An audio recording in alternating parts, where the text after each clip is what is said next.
Hello and welcome back to the New Tablets podcast. I'm your host Will, and today we're going to be looking at a section from Friedrich Nietzsche's Twilight of the Idols, and this section is titled Maxims and Barbs. It's also translated as Maxims and Arrows elsewhere. I guess it just depends which translation you've got. But the general gist of it is that these are very short, pithy little statements, little aphorisms that are meant to encapsulate a lot of information in very few words, in that kind of French aphoristic style which Nietzsche was so inspired by. And Nietzsche did in fact say, "It is my ambition to say in 10 sentences what others say in a whole book, what others do not say in a whole book." And this is actually from a completely different section of Twilight of the Idols, but I thought it's very relevant here, and it's very relevant to the way he formats a lot of his work. I think if he can say something in a very poetic, straightforward manner with, say, 10 words that other people might take an entire book to say,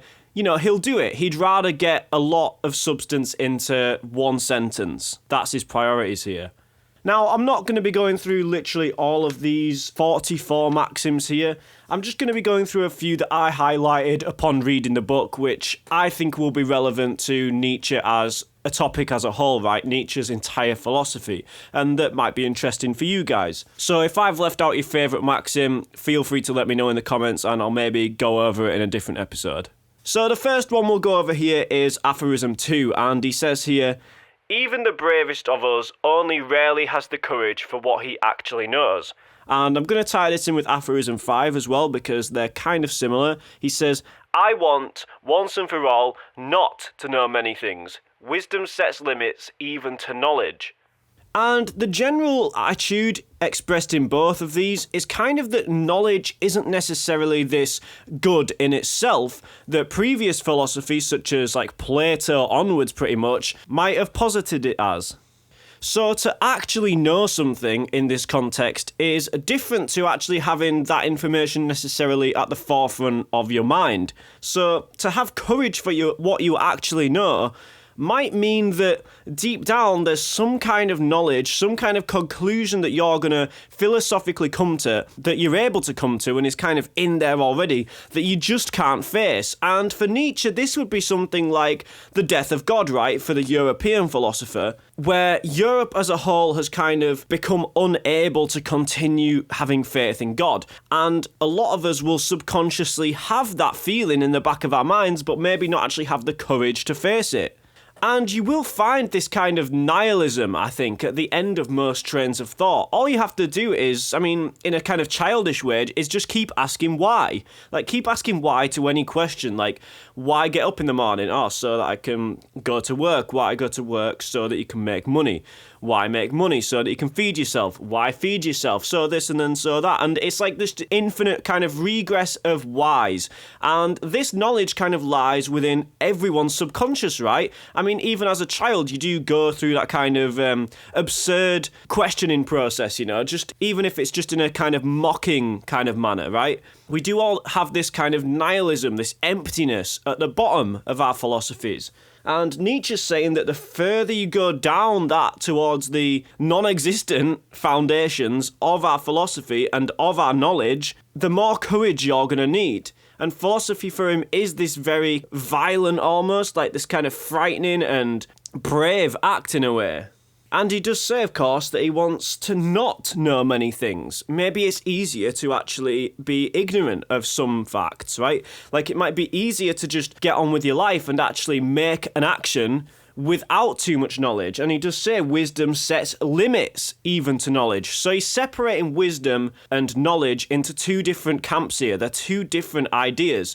And I suppose knowledge would be something like actual philosophical thought process, a very logical deduction, where there's maybe not room for irrational drives and passions, right? Whereas wisdom is kind of this counterforce that then says, right, no, we need to cut off knowledge here and actually take action. We need to harness our drives as opposed to merely following through this philosophical process because, like I said, you're just going to kind of get to nihilism at the end of that, right?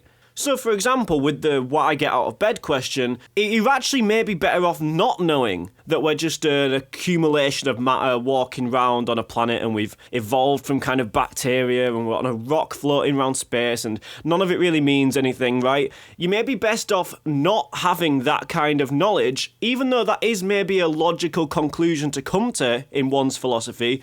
Your wisdom is better off making a cut-off point and just saying, no, get out of bed, do this, do that, so that you can go on with your life. And that's the real difference between those two terms there, even though they might seem kind of synonymous at first. And, I mean, Nietzsche is very much a deterministic kind of thinker and an anti-free willer in his own Nietzschean kind of way. Like, he's very much definitely against the will as an uncaused cause, let's say.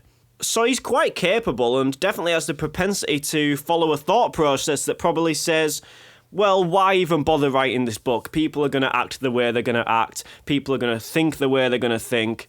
And I, Nietzsche, kind of have no choice in the matter whether I write this book or not. He could very easily not bother and kind of descend into complete nihilism. Like, he has the intellect to reach that point in philosophy. But no, his wisdom, counter to his knowledge, will say things like, no, write this book anyway. No, go hiking in the mountains anyway, regardless of the nihilism underlying all of human action.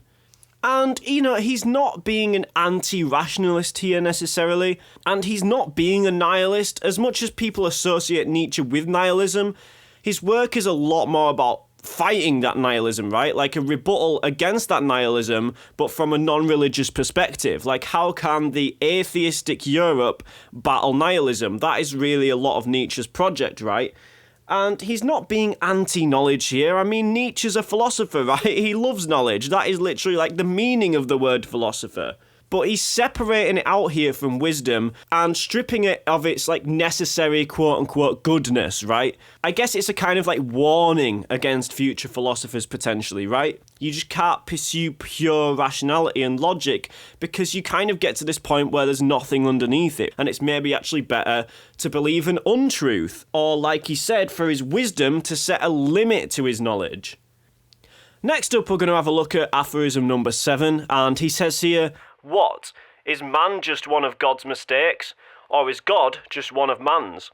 And he's doing something pretty simple on the surface level here. He's exposing the fact that God did not in fact create us, as ancient biblical texts might suggest. It is in fact us who've created this idea of God. So without the human intellect, there is no God, right? For Nietzsche at least. But what, first off, would it mean for man to be one of God's mistakes? Well, within the Christian tradition, there is this idea of, like, the fall, right? And I suppose it exists within Jewish tradition as well. And it's this idea that man, at some point, kind of betrayed God. Like, man used his free will to counter God's will, as opposed to necessarily going in line with God's will. And since then, we've kind of been tainted with this original sin, right? Which is a big idea in Christianity. And it's like we commit all these immoralities with our free will, and we have this animalistic nature inside us still. We're not these purely spiritual, rational beings. We do have very physical needs and demands, and those drive us to commit sin in the eyes of the Christian, right? And we're not perfect men and women like Christ or whatever, are we? And in this sense, Nietzsche's kind of claiming that the Christians have this attitude, that we are kind of God's mistakes. Like, God might even regret creating humans, right, after the fall of man, after Adam and Eve ate from the tree of knowledge and good and evil. But of course, for Nietzsche, this is not the case. It is in fact us who've created God, not the other way around. But why might God, in fact, be one of our mistakes then? Well, I suppose for Nietzsche, he's very much like anti-super reality, if you can call it that, like anti-noumenal realm, anti-otherworldness.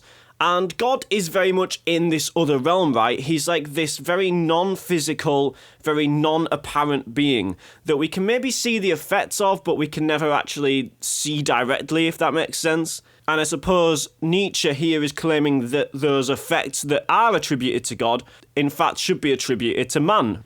And generally his attitude, I suppose, is that belief in this other realm and value placed in this other realm is value taken away from real life, right? The actual realm, the actual phenomenal experience that we have day to day. So that might be a way that God's one of our mistakes, right? That we're taking value away from our own lives and placing it in this life of this supernatural, otherworldly being.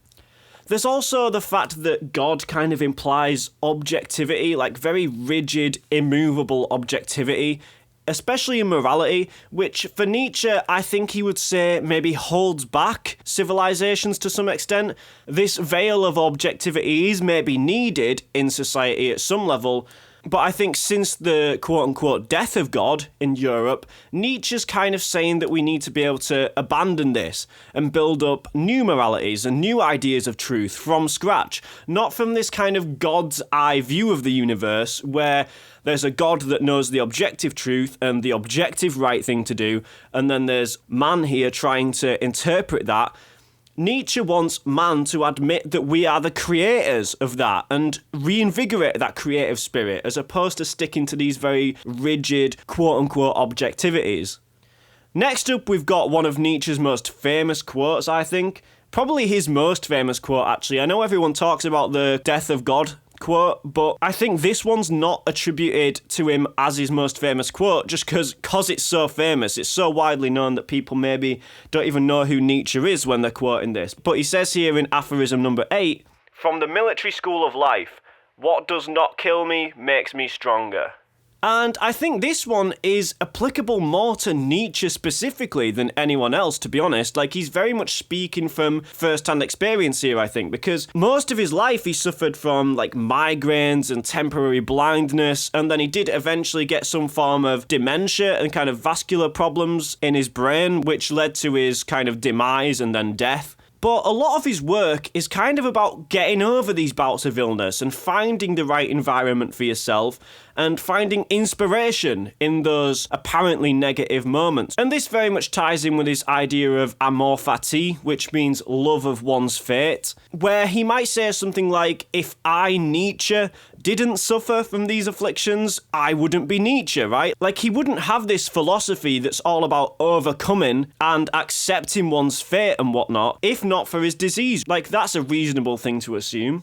So I guess by adding in this little personal insight here, he's asking us, the reader, to apply this to our own lives as well. So instead of having this kind of utilitarian, hedonist view of, like, pleasure equals good, suffering equals bad, maybe we can contextualize that suffering into being something positive, into being something that we can grow to love.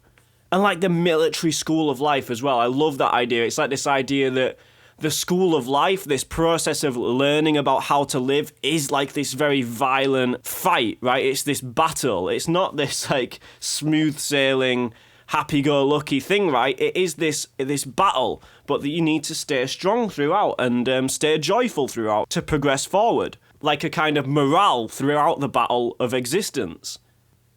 Next up, we've got aphorism 10, and he says here, "Do not be cowardly towards your actions. Do not abandon them after the event. Remorse is indecent." Now, I think there is a little bit of tension here because Nietzsche would generally maybe not attribute actions to individuals because it's kind of a Judeo-Christian idea for him, right? And an outdated one, I suppose, at that. That there's this cause unto itself within us deciding to commit certain actions and then deserving of the kind of responsibility of them. It's a very unphysiological, unscientific idea. Like for Nietzsche, it's much more the case that there's these drives within us that are beholden to the laws of nature, that are beholden to kind of fate and determinism, and will act the way they act, and whichever drive comes out on top will win over the other drives and cause the human being to enact a certain behaviour, right? But here he maybe is actually just giving more personal advice than anything, I suppose. Like, choose to own those actions because they're going to be kind of attributed to you anyway, I suppose. And you can tie it in with that amour fati, love of fate idea that I just mentioned in the previous aphorism. Even an action that you end up regretting has in its own way led to your current state of affairs, and to wish any other current state of affairs is kind of to wish non-existence. You're kind of wishing away the current version of yourself. So in that way, I suppose remorse is indecent and is kind of unphilosophical in its own way. Next up, we've got aphorism number 17, which is, "That is the kind of artist I like, modest in his needs. He actually wants only two things, his bread and his art.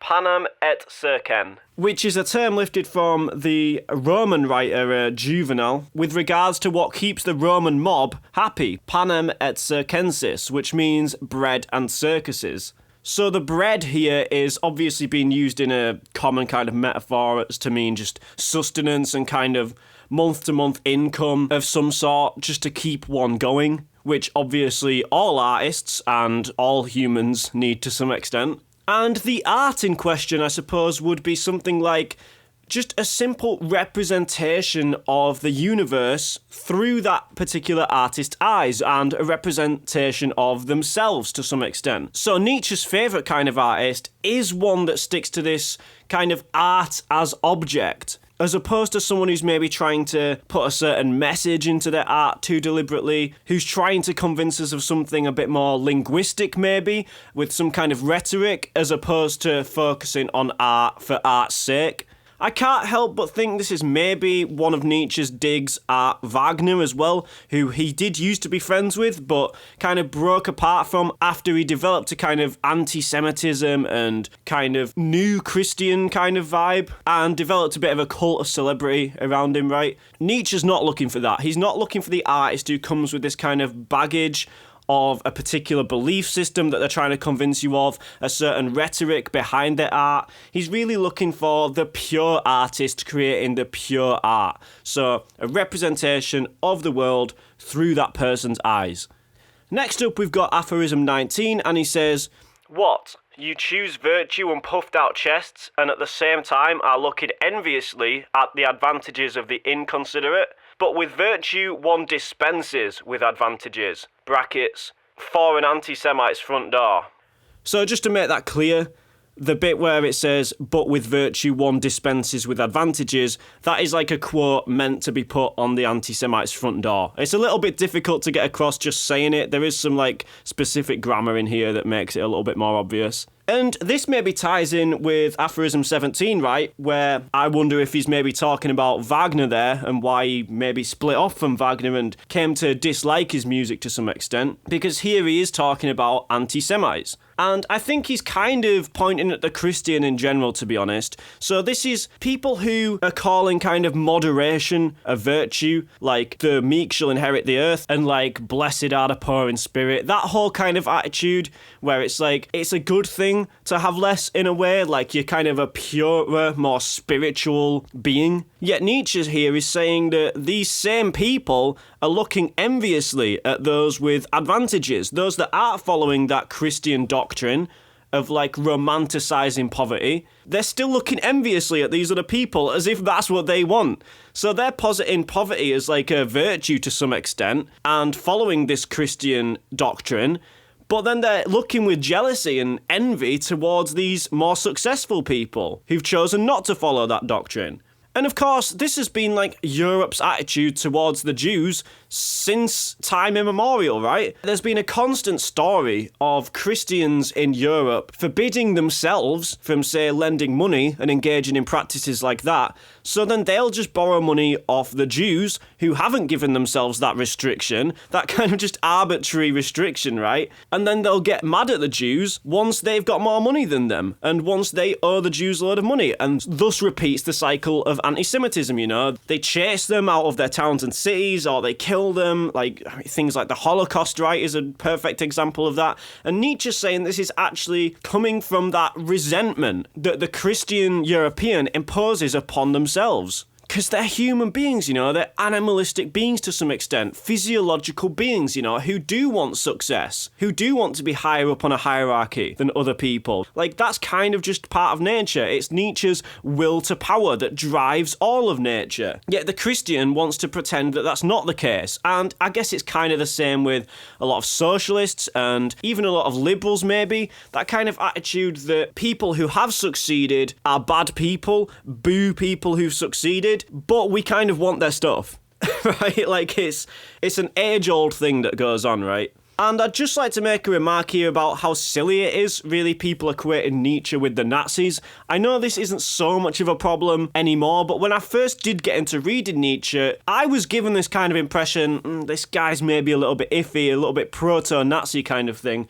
But for Nietzsche, someone like the Nazis, who were very much kind of descendants from the type of anti-Semitism that was going on in Germany during Nietzsche's life, they're coming at it from a place of resentment, which Nietzsche's completely not a fan of here. He's actually mocking the anti-Semites' attitude of sort of being envious of the Jews' success. Because for Nietzsche, I suppose the Germans and Europeans as a whole should have maybe embraced the Jews and brought them into their societies, because the Jews are clearly good at some things, right? According to stereotypes, I suppose, because it's those things that the Christians have been bad at, those things that the Christians have pushed themselves away from, right? So to want to expel those people from your society who do happen to be successful, very much just envious, kind of resentful behaviour, and not in line with Nietzsche's will to power at all. Next up, we've got aphorism 21, and he says here, "Put yourself only in situations where you are not allowed any false virtues, and where instead, like the tightrope walker on his rope, you either fall or stand, or get away." So this is referencing one of his previous books, Thus Spoke Zarathustra, which I have been over a section on before, but not specifically the tightrope walker story. And in this, obviously there's a tightrope walker, and the tightrope represents a bridge between humanity as it currently is and the overman, which is a Nietzschean concept which kind of gives us as humanity something to aim for. Like, whether the overman or superman, whatever you want to call it, will actually be reached at any point is kind of irrelevant. It's just he wants to give us a very natural, real-world example, I guess, to thrive towards, as opposed to an otherworldly kind of hero to aspire to, like what Christianity gives us. So the tightrope walker is this individual that is attempting to reach towards the overman, this natural, real-world thing to aspire towards. And he's kind of taking a risk, obviously, by doing this. Like, he's making danger his vocation. He's willing to take on that risk that he might fall off the rope so that he can get across it and progress onto something greater, something more powerful, the next stage of humanity, or even just the next stage of that individual's life, right? And then this jester comes along behind the tightrope walker and kind of starts mocking him, kind of starts messing about and trying to like jump over him and things like this, right? And I suppose the jester represents the problems that someone trying to achieve the next stage of humanity is going to face. You know, they're going to come up against problems in conventional society, they're going to come across problems in philosophy like maybe skepticism and nihilism, and the jester represents all these things. And eventually the tightrope walker falls and dies, and then Zarathustra, out of respect for someone trying to achieve that, ends up taking his body away. So with regards to this aphorism in Twilight of the Idols, he's saying only put yourself in those situations where you are the tightrope walker, where you are attempting something dangerous to reach beyond yourself. And in situations like that, you're not allowed these false virtues. You know, like the Christian virtues we were talking about in aphorism 19, where you're kind of taught to despise success to some extent. Like, you're kind of expected to dispense with advantages and look down upon those that are actually above you. Those kind of virtues you can't have. If you're going to be the tightrope walker, you need real practical virtues that are going to lead to an increase in your power, that are going to serve your will to power. Not these kind of resentment-based non-virtues, false virtues. And in being the tightrope walker, there's obviously three things that are going to happen. You're going to fall and die, as the tightrope walker did in Thus Spoke Zarathustra. Whether that's literal or not is not necessarily the case. I guess you might just fall from success and be a kind of botched individual in some way. You can stand, which is where you're just going to be stood still on the rope, right? You're not going to be making any progress, but I guess for Nietzsche, it's at least a good thing that you began to cross that bridge towards the Overman, right? At least you're on the bridge. At least you're following those true virtues, regardless of how successfully you're doing it, or regardless of the speed of the progress that you're making, or you will get away and you will make it onto that next stage of humanity. You will become the Overman. And there's kind of an M dash before that getaway bit, and then an ellipsis after it, as if he's kind of pausing for thought before saying it. So he's like, fall or stand or get away. You know, it's like, is this actually possible? Might this Overman thing actually be possible for someone who lives dangerously? Next up, we're going to take a look at aphorism 26, which is, I mistrust all systematists and avoid them. The will to system is a lack of integrity. And I can't help but think of Kant here, because Kant was very much a systematic type of thinker. Like, he's always splitting things into two. I've noticed, like, kind of synthetic truths and analytic truths, the phenomenal realm and the noumenal realm. And he does create kind of a system of ethics with his categorical imperative. And Nietzsche's really not a big fan of the categorical imperative. I think he does over-criticise Kant to an extent, because I do think a lot of Nietzsche's quote-unquote metaphysics, or maybe anti-metaphysics, is actually a kind of full realisation of Kant in a way. I do think he's probably more aiming towards a criticism of the categorical imperative and that kind of system here. You know, he's saying if you need this system, this like kind of one rule and framework to apply to every situation, that shows like a lack of integrity, right? It shows a lack of ability to judge based on the specific situation, based on you as an individual, and based on the specific conditions of the present moment. I guess this isn't really like a philosophical argument against it. It's more Nietzsche's own inclination towards not systematizing things, and his own kind of just diss towards people who do. Like, there's no philosophical proof for why that's a lack of integrity here, I guess. It's just kind of how Nietzsche feels. But I can see where he's coming from, and I think you could probably draw out some criticism of things like the categorical imperative from an aphorism like this, maybe inspired by an aphorism like this, because it is a problem that it doesn't really take into consideration individual people's perspectives and like the very unique nature of each action that is committed. Like, under the categorical imperative, something like murder just wouldn't be allowed, because I suppose you can't rationally expect everyone to be okay with murdering, right? And you would end up getting murdered in the end of that outcome, obviously. But it's kind of denying the fact that you, specifically in one specific present moment, murdering another particular person in that moment is like its own moral action in a way. It's not just under this umbrella of murder that you can judge something like that.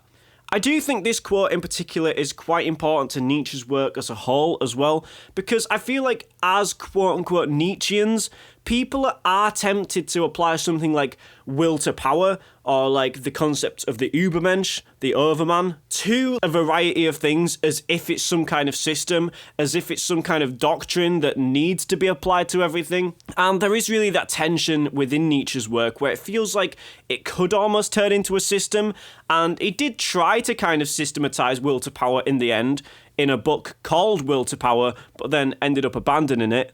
The book Will to Power is actually more of a compilation of various notes that he made, so he never actually finished the project, which I guess proves his point here that he's not a systematizer.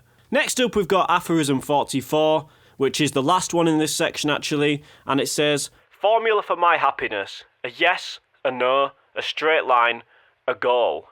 And I think this ties together the section very nicely because it is actually kind of related to like aphorism 2 and aphorism 5, which I mentioned, where he's kind of talking about having too much knowledge and one's wisdom needing to step in and kind of limit that knowledge and limit that philosophical deduction, right?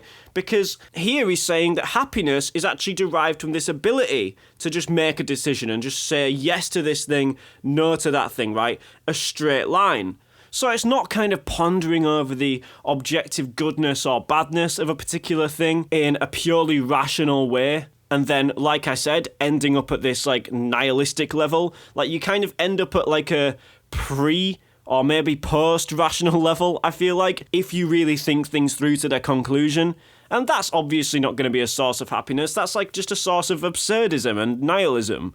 And Nietzsche's saying that happiness will be found when, I suppose, the drives and the passions and the instincts actually do manage to really lock in on a particular goal, like a straight way forward. And I guess that also kind of works with the tightrope analogy, right? Like it is a straight line towards the goal of the Übermensch, the overman, the next stage of humanity, or even just like the next state of affairs that you want to create within your life. And he's not even attributing this kind of attitude any objective superiority here, right? He's just saying that is the formula for his happiness. So it's a purely subjective judgment. He's not saying this is objectively the right way to live. This is the objective way to objective truth. It's just once the drives kind of coalesce towards this particular goal, that is where happiness is to be found. Not in this wishy-washy, overly philosophical, over-systematized way of thinking, or even like an overly religious way of thinking. Because even that's invoking that there is an objectively right thing to do from a God's eye kind of perspective. And you've got to maybe zigzag around trying to find that, going back and forth. No, Nietzsche's saying straight line, a goal, no kind of regret for previous status of affairs. Just crack on along that tightrope, right? And I think that's a great point to finish the episode. That kind of sums up all my favourite aphorisms from this section. If you're on Spotify, be sure to give me a follow. If you're on YouTube, subscribe, share with your friends and family. Thanks for listening, and goodbye.